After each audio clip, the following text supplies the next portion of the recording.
नमस्कार प्रिय स्टूडेंट्स। आज हम जाति व्यवस्था में वर्तमान परिवर्तन के बारे में चर्चा करेंगे।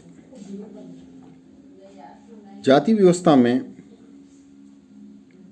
इसकी संरचना एवं कार्यों में अनेक परिवर्तन हुए। जाति में निम्नांकित नवीन प्रवृत्तियों का भी उदय हुआ। इसको हम एक एक बिंदुवार आपको समझाने का प्रयास करते हैं। पहला है ब्राह्मणों की स्थिति में गिरावट। जाति प्रथा के अंतर्गत सामाजिक, धार्मिक, आर्थिक तथा राजनीतिक क्षेत्र में ब्राह्मणों का विशेष महत्व एवं प्रभुत्व रहा है, किंतु वर्तमान में व्यक्तिगत गुणों एवं धन का महत्व बढ़ जाने के कारण निम्न जातियों के व्यक्ति भी शिक्षा ग्रहण कर, धन संचय कर एवं चुनाव में विजय प्राप्त कर अपनी सामाजिक, आर्थिक एवं राजनीतिक स्थिति को ऊंचा उठाने में सफल हुए हैं। कई बार तो ब्राह्मणों को निम्न जाति के अधिकारियों के अधीन काम करना पड़ता है। धार्मिक क्रियाओं एवं पूजा पाठ आदि के महत्व कम होने के कारण भी ब्राह्मणों की परंपरागत प्रभुता को ठेस पहुंची है। दूसरा हम देखते हैं जातीय संस्करण में परिवर्तन। अब ये जातीय संस्करण में किस तरीके से परिवर्तन हुआ है, इसके बारे में भी आपको हम जानकारी देते हैं। जाति प्रथा में विभिन्न जातियों का एक संस्करण पाया जाता है। प्रत्येक जाति ये जानती है कौन कौन सी जातियाँ उससे ऊंची हैं एवं कौन कौन सी जातियाँ नीची हैं, किंतु वर्तमान में इस संस्करण में परिवर्तन आया है और निम्न जातियां अपनी सामाजिक, आर्थिक एवं राजनीतिक स्थिति में सुधार करके जातीय संस्करण में ऊंचे उठने का प्रयास कर रही है। प्रोफेसर एम एन श्रीनिवास का कहना है कि इस प्रक्रिया के लिए संस्कृतिकरण शब्द का प्रयोग किया है उन्होंने। पहले जाति ही व्यक्ति के समाज में स्थान का निर्धारण करती थी, किंतु अब गुण, योग्यता, शिक्षा, संपत्ति एवं राजनीतिक शक्ति के आधार पर सामाजिक स्थिति निश्चित होने लगी है।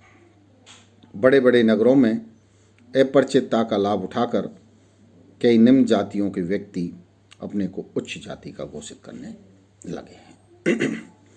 और तीसरे परिवर्तन के बारे में हम जब चर्चा करते हैं तो पेशे के चुनाव में स्वतंत्रता। वो कैसे है पेशे के चुनाव में स्वतंत्रता, उसके बारे में हम आपको बताने का प्रयास करेंगे। परंपरागत जाति प्रथा में प्रत्येक जाति का एक निश्चित व्यवसाय होता था जिसे बदला नहीं जा सकता था, किंतु अब व्यक्ति अपनी क्षमता एवं योग्यता के अनुसार व्यवसाय चुनने लगा है। आज हमें शर्मा शू स्टोर, अग्रवाल पान भंडार, वर्मा टेलरिंग हाउस देखने को मिलेंगे। इसके अतिरिक्त वर्तमान में कई नए व्यवसाय जैसे डॉक्टरी, इंजीनियरिंग, वकालत एवं सरकार के विभिन्न विभागों में कार्य आदि खुले हैं। यानी ये कार्य भी आपस में लोग करने लगे हैं। किसी भी जाति को इनमें प्रतिबंध नहीं है, जिनमें सभी जातियों के व्यक्ति कार्य करते हैं। कृषि कार्य में अनेक जातियां लगी हुई हैं। इस प्रकार आज जाति अनेक व्यवसायों तथा एक व्यवसाय में अनेक जातियां लगी हुई हैं। फिर भी ब्राह्मणों एवं हरिजनों के कार्यों को अन्य ने नहीं अपनाया। यानी ब्राह्मणों का कार्य और हरिजनों का कार्य ये किसी जाति ने अभी तक नहीं अपनाया है। और चौथा है भोजन संबंधी प्रतिबंधों में परिवर्तन। अब वो कैसे प्रतिबंधों में परिवर्तन हुआ है? परंपरागत जाति व्यवस्था में खान पान संबंधी अनेक निषेध थे। शाकाहारी, मांसाहारी, कच्चे एवं पक्के भोजन के बारे में पवित्रता एवं अपवित्रता की धारणा प्रचलित थी, किंतु अब कुछ ब्राह्मण तक भी मांसाहारी भोजन करने लगे हैं। कच्चे एवं पक्के भोजन का भेद समाप्त हुआ है। होटल, रेस्तरां एवं क्लब में सभी जातियों के लोग या व्यक्ति साथ साथ खाने पीने लगे हैं। अब उच्च जातियों निम्न जातियों के यहाँ भोजन एवं पानी ग्रहण भी करने लगी हैं। पांचवा है जन्म के महत्व में कमी। जाति व्यवस्था में जन्म का महत्व अधिक था। ब्राह्मणों के परिवार में जन्म लेने वाला व्यक्ति इसलिए श्रेष्ठ समझा जाता था कि उसने उच्च जाति में जन्म लिया है, किंतु वर्तमान में जन्म की बजाय शक्ति के कार्य एवं गुणों का महत्व बढ़ा है। आज योग्य, कुशल एवं साहसी व्यक्ति को श्रेष्ठ माना जाता है, चाहे वह निम्न जाति का ही क्यों ना हो। और छठवां है विवाह संबंधी प्रतिबंधों में परिवर्तन। वो कैसे हुआ है? जाति व्यवस्था का मूल आधार जाति अंतर विवाह ही रहा है। प्रत्येक व्यक्ति को अपनी जाति में विवाह करना होता है। यही नहीं, जाति ने बाल विवाह, कुलीन विवाह एवं विधवा विवाह निषेधों को प्रोत्साहन दिया है, किंतु वर्तमान में जाति के विवाह संबंधी नियंत्रण शिथिल हुए हैं। अब अंतरजातीय विवाह, विलंब विवाह, विवाह विच्छेद एवं विधवा पुनर्विवाह होने लगे हैं। और सातवां है अस्पृश्य जातियों के अधिकारों में वृद्धि। परंपरागत जाति व्यवस्था में शूद्र एवं अस्पृश्य जातियों को अनेक सामाजिक, धार्मिक, आर्थिक एवं राजनीतिक अधिकारों से वंचित किया गया था, किंतु समाज सुधारकों एवं सरकारी प्रयत्नों के कारण आज उन्हें उच्च जातियों के समकक्ष ही सभी अधिकार एवं सुविधाएं प्राप्त हैं। उन्हें आर्थिक एवं राजनीतिक संरक्षण भी प्राप्त है। उनको कौन सा संरक्षण प्राप्त है? आर्थिक संरक्षण भी प्राप्त है और राजनीतिक संरक्षण भी प्राप्त है। विधानमंडलों, संसद, सरकारी नौकरियों एवं अन्य क्षेत्रों में उनके लिए स्थान सुरक्षित है। यानी कहाँ पे है? विधानसभा, राज्यसभा, सरकारी नौकरियां एवं अन्य क्षेत्रों में उनके लिए स्थान सुरक्षित रखे गए हैं। कानूनी रूप में अस्पृश्यता का अंत कर दिया गया।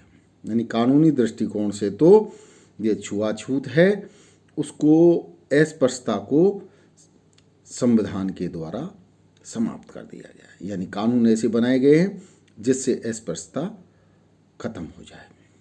और आठवां है जातीय समितियों का निर्माण। विभिन्न जातियों ने वर्तमान में अपने अपने प्रांतीय एवं राष्ट्रीय स्तर के संगठन बनाए हैं जो उनके जातीय हितों की रक्षा करते हैं। ये जातीय समितियां जाति को सामाजिक एवं राजनीतिक गतिशीलता तथा शक्ति प्रदान करने, इनको शक्ति भी प्रदान करती हैं एवं आर्थिक लाभ पहुंचाते हैं।